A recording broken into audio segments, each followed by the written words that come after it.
Olá, bem-vindos e bem-vindas a mais um episódio da série das Lendas e Mitos do Caminho. E estamos fazendo uma subsérie sobre bruxos no caminho. A gente fez recentemente uma subsérie sobre os muçulmanos no caminho, especialmente sobre o islamismo na Península Ibérica. E a gente está fazendo agora a série sobre os bruxos e as bruxas no Caminho de Santiago. Lembrando que o Caminho de Santiago, ele permeia várias crenças, várias religiões e também vários eventos históricos. Por essa razão, a história das bruxas tem um lugar reservado dentro dos anais da história, porque por conta da mitologia que foi criada em cima desses personagens, a gente consegue entender um pouquinho o contexto histórico. Deixa eu arrumar aqui meu bigode. Tô com cara de que acordou agora porque eu acordei agora. E hoje nós vamos falar sobre Maria Solinha. A gente falou um pouquinho lá no último episódio sobre 5 lugares de rituais bruxos e místicos que existem no caminho. E a gente também comentou um pouquinho sobre a situação de personagens como ela lá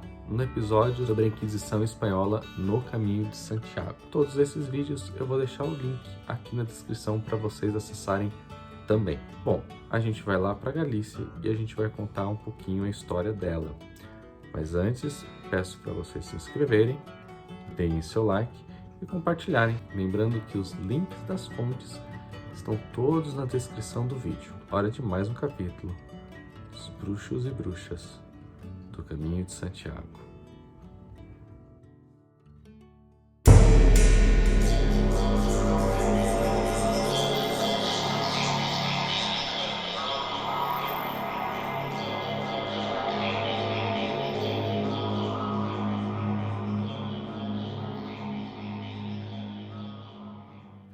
Estamos no século XVII, na Galícia. Lá morava Maria Solinha, que foi condenada pela Santa Inquisição por fazer parte de um coven de bruxas. Sua história ultrapassou os registros históricos e alcançou o ar mítico.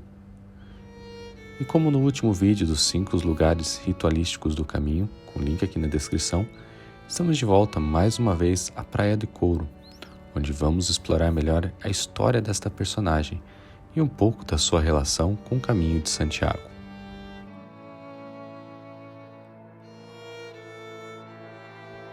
Em Coiro, era comum ouvir os sinos tocarem ao anoitecer.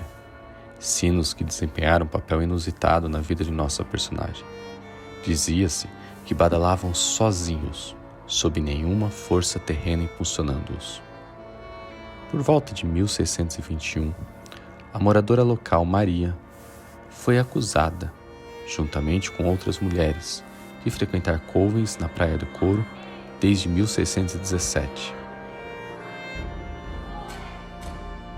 Era inútil alegar que era apenas um grupo de viúvas que se reuniam para conversar sobre suas coisas, ou mesmo explicar a importância daquela praia para Maria. Maria, então, com 66 anos, foi submetida a uma tortura que, logicamente, a fez declarar-se bruxa. Mas quem foi ela? Nossa protagonista era uma pessoa de boa posição social.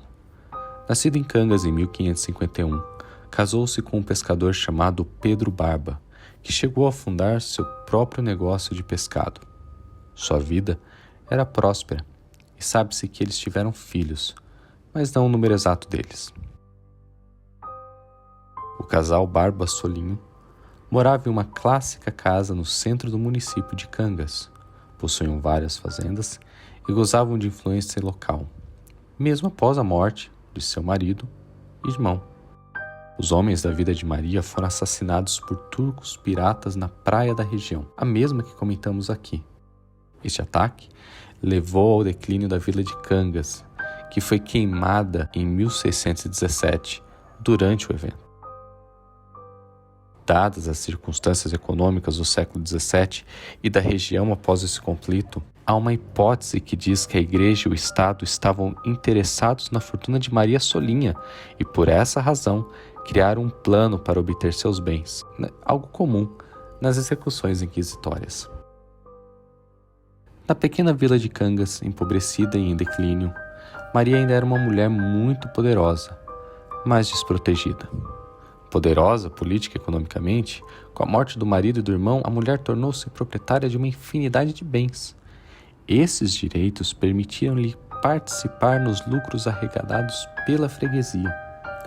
Essa herança envenenada a colocou na mira da nobreza e do clero, que, desesperados diante da situação econômica, fariam o que fosse necessário para arrebatar o pouco que restava de Cangas. Os nobres não estavam dispostos a perder o seu poder e iniciavam uma caça às bruxas literalmente contra as mulheres de boa posição econômica e que ficavam viúvas. Na acusação perante o ofício de Santiago de Compostela, foi detalhado como prova que Maria Solinha ia à praia sozinha todas as noites, dizendo que Solinha rezava para que o mar devolvesse os cadáveres de seu marido e de seu irmão, para que recebesse então um enterro cristão. Também atribuíram sua relação ao suposto coven local que se reunia na praia, fazendo feitiços e adoração ao diabo. E tal qual, como esperado, a Santa Inquisição aprisionou-a, e juntamente com outras 8 mulheres nas masmorras de Compostela, onde foram obrigadas a confessar sob muita tortura. Seus bens e direitos são imediatamente confiscados, e parte deles iria para a Inquisição e outra parte para os nobres locais. Um plano perfeito. Em 14 de setembro de 1621, o inquisidor Diego Vélez de Guevara pronuncia a sentença contra elas por atos de feitiçaria, onde são condenadas a morrer queimadas na fogueira. Mas o Santo Ofício comutaria sua sentença, pelo menos a de Maria, obrigando-a a vestir o hábito de penitente, San Benito, que a marcava como fora da lei, por pelo menos 6 meses. A data e a causa da morte de Maria são desconhecidas, embora tudo indique que ela não sobreviveu à provação de tortura a que foi submetida, e que morreu pouco tempo depois de ser libertada. Há quem diga que Maria nunca morreu, e continua a perambular pelas praias de Cangas nas noites frias de inverno, pedindo ao mar para devolver o que lhe arrancou. A península de Morrazo, na província de Pontevedra, conhecida como a Península das Bruxas, e é parte da rota portuguesa do Caminho de Santiago de Compostela. A praia em questão é motivo de dúvida e fascínio místico, pois há algumas experiências relatadas de eventos fantásticos, algo nunca comprovado. Em 1745, diz que o padre Sarmiento foi verificar o famoso sino que tocava sozinho e viu que nele havia uma série de sinais cabalísticos gravados, sinais que publicou em sua obra Viaje a Galícia, determinando de forma totalmente contraditória que os mesmos símbolos que são atribuídos a uma conjuração satânica eram uma proteção contra bruxas. Mas afirmou que realmente o sino tocava sozinho, algo que não faz sentido, pois quem teria feito os supostos entalhes seriam as próprias bruxas. O sino, portanto, seria um presságio para os ritos. Ou será que o padre Sarmiento teve medo de dizer que as bruxas queriam proteção deles e dos nobres? Os gemidos gélidos e sofridos de Maria Solinha, que o caminhante pode ouvir junto ao vento hoje em dia, não são motivo de medo, muito menos de pena. Agora que você conhece a injusta morte de Maria Solinha e da selvageria cometida contra esta mulher idosa, indefesa e depressiva, os sentimentos que nos são convidados a possuir são aqueles relacionados à revolta. O fato de não sabermos o seu fim é mais uma prova da destruição como pessoa e identidade que a Santa Inquisição causou. O símbolo de Maria Solinha é político, pois é a alegoria de uma injustiça que assola a santidade das igrejas católicas, protestantes, pentecostais e de outras instituições e de outras fés, até hoje. O que é inegável é que Maria representa um exemplo da violência que as mulheres sofreram historicamente e que a história de sua vida nos ajuda a nos perguntar muitas coisas sobre isso e até outras nos dias atuais. Se não com a avareza e conluio com os nobres do passado na Inquisição espanhola, quiçá hoje com casos de sonegação de impostos, casos de estupro e pedofilia, ou mesmo nos lobbies que os políticos fazem com estas ditas instituições religiosas para trazer benefícios aos seus e aos mais próximos. A sede do dinheiro, do ódio e a intolerância ainda perdura e parece ser um traço constante desde a Inquisição espanhola até hoje.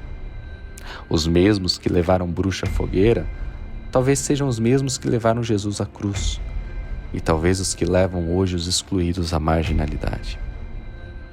Mas a história há de julgar. O inferno há de reservar um lugar especial para esses supostos religiosos e nobres. Se a justiça não vingar até lá, saibam eles que o sino há de tocar, e as bruxas que ainda permanecerem a amaldiçoar. Buen caminho.